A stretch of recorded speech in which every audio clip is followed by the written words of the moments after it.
Good morning बच्चों। कक्षा 12 के सभी छात्र छात्राएं ध्यान दें। मैं आज आपको आपके काव्य खंड का पाठ पढ़ा रही हूँ, जिसका शीर्षक है अभिनव मनुष्य, जो रामधारी सिंह दिनकर द्वारा रचित है, जो कि कुरुक्षेत्र से लिया गया है। दिनकर जी कहते हैं, है बहुत बरसी धरित्री पर अमृत की धार, पर नहीं अब तक सुशीतल हो सका संसार। भोग लिप्सा आज भी लहरा रही उद्दाम, बह रही असहाय नर की भावना निष्काम। दिनकर जी कहते हैं कि इस संसार में अनेक महात्माओं ने समय समय पर जन्म लेकर अपने उपदेश रूपी अमृत की वर्षा की है, किंतु आज तक इस संसार में शांति स्थापित नहीं हो सकी और वह ईर्ष्या, द्वेष, घृणा, छल, कपट आदि के अग्निमेल चलता रहा, उससे वह उबर नहीं पाया। भोग लिप्सा आज भी लहरा रही उद्दाम, बह रही असहाय नर की भावना निष्काम। लेखक कहते हैं, कवि कहते हैं, उन अवतारी पुरुषों ने, उन ज्ञानी पुरुषों ने, महात्माओं ने उपदेश अमृत वचन मनुष्य के, उनके उपदेश रूपी अमृत वचन मनुष्य के हृदय में स्थित राग द्वेष की लिप्सा को, उसकी प्रचंड ज्वाला को समाप्त नहीं कर सके। अर्थात मनुष्य भोग लिप्सा से मुक्त नहीं हो सका। बह रही असहाय नर की भावना निष्काम। लेखक कहता है, यहाँ सब जगह एक और तो धनी संपन्न लोग निरंतर भोग विलास में डूबे हुए मिलेंगे, जिनकी नए नए भोगों को भोगने की लिप्सा माने इच्छा निरंतर बलवती होती जाती है। वहीं दूसरी ओर ऐसे असहाय, यहां लिखा असहाय नर, ऐसे असहाय साधनहीन विवश मनुष्य भी मिलते हैं, जिनकी कोई भी इच्छा फलीभूत नहीं होती है। जो भोग विलास तो दूर दूर, जो उनकी रोटी के लिए भी तरसते रहते हैं, वे दिन रात जी तोड़ परिश्रम करने पर भी अपने मनोरथ पूरा करने में निष्फल रहते हैं। आगे देखिए, भीष्म हो, यहां पर असमानता है, जबकि हमारे महापुरुषों ने समानता का उपदेश दिया था, लेकिन यहां असमानता है। एक तरफ साधन संपन्न लोग हैं, जो निरंतर भोग की लिप्सा, उनके हृदय में भोग की इच्छा लहरा रही है और वे निरंतर नए नए भोग के साधन ढूंढते हैं, और दूसरी ओर वह साधनहीन संपन्न पुरुष है, जिसके भोग की कामना पूरी नहीं होती, वह 2 जून रोटी के लिए भी दिन रात परिश्रम करता रहता है।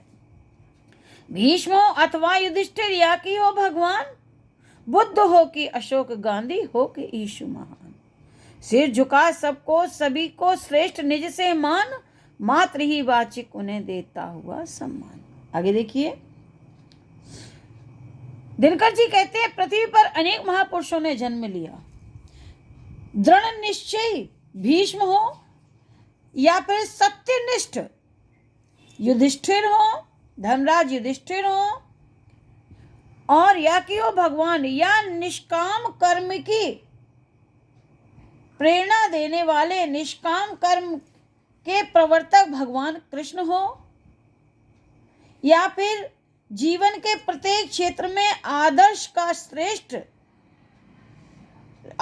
की श्रेष्ठ प्रतिमूर्ति को प्रस्तुत करने वाले भगवान श्री राम हो, बुद्ध सत्य, अहिंसा और प्रेम का संदेश देने वाले भगवान बुद्ध, सम्राट अशोक और सत्य के लिए क्रूस पर लटक जाने वाले जीसस क्राइस्ट, यीशु जैसे महापुरुषों जिन्होंने समय समय पर धरती पर आकर के मनुष्य को अपने ज्ञान अमृत से शीतलता प्रदान करने की कोशिश की है, जिन्होंने समय समय पर जन्म लेकर धरा को पवित्र बनाकर संसार का पद प्रदर्शन किया है। पर नवीन मानव सिर झुका सबको सभी से श्रेष्ठ निश्चय मान, सभी के सामने वे सिर झुकाकर उन्हें अत्यधिक सम्मान देता है और श्रद्धा के साथ उन महापुरुषों की श्रेष्ठता को भी स्वीकार कर लेता है। सबके आगे सिर झुका देता है, सभी को श्रद्धा के साथ उन महापुरुषों की श्रेष्ठता को भी स्वीकार कर लेता है, मात्र ही वाचिक उन्हें देता हुआ सम्मान। किंतु विडंबना यह है कि वह उनकी श्रेष्ठता को केवल मौखिक रूप से स्वीकार करता है, वाणी से ही उसका सम्मान करता है, उसका लेश मात्र भी अपने आचरण में वह नहीं उतारता है। उसकी कथनी और करनी में हमेशा अंतर रहता है। इसी कारण दग्ध कर पर को, इसी कारण वे दूसरों का शोषण करके उन्हें पीड़ा पहुंचाता है और स्वयं भी भोगता दुखदाय, और दूसरों को दुख में आग की अग्नि में झोंककर स्वयं भी उसी अग्नि में जलता रहता है, स्वयं भी दुख उसको भोगता रहता है। जा रहा मानव चला अब भी पुरानी राह है। मानव आज भी इतना सब कुछ हासिल करने के बावजूद भी आज भी मनुष्य अपनी विचारों से, अपनी सोच से आदिम युग के क्रूर, निर्मम एवं पशुओं के मार्ग पर चल रहा है, पशुओं के समान राह पर चल रहा है। बच्चों आज यहीं तक पढ़ाएंगे। इसकी जो अंडरलाइन है वो ये है, यहाँ से सिर झुका से लेकर के पुरानी राह तक ये 4 लाइनें अंडरलाइन है। इसके कुछ क्वेश्चन है, मैं आपको बोल रही हूँ तो आप उसको सुनते जाइएगा, लिखते जाइएगा। देखिए पहला क्वेश्चन इससे वही है, रेखांकित अंश की वो पाठ के लेखक और कवि का नाम लिखिए पद्यांश के। दूसरा है रेखांकित अंश की व्याख्या कीजिए। तीसरा प्रश्न इससे ये बनता है कि महात्माओं के उपदेशों के संदर्भ में कवि ने क्या कहा। चौथा प्रश्न है प्रस्तुत पद्यांश में मानव के दुखों का निमित्त और निदान क्या बताया गया है। और पांचवा प्रश्न है प्रस्तुत काव्यांश में अमृत की धार बरसाने का क्या तात्पर्य है। फिर से सुन लें, तीसरा क्वेश्चन, 2 तो कॉमन है।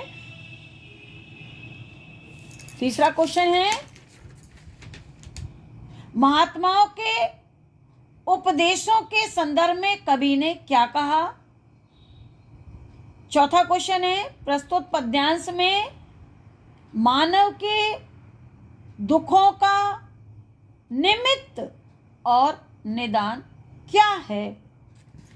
और पांचवा क्वेश्चन है काव्यांश में अमृत की धार बरसाने का क्या तात्पर्य है। बच्चों इन ऐसे प्रश्न पूछे जाते हैं जैसे मैंने आपको बताए हैं।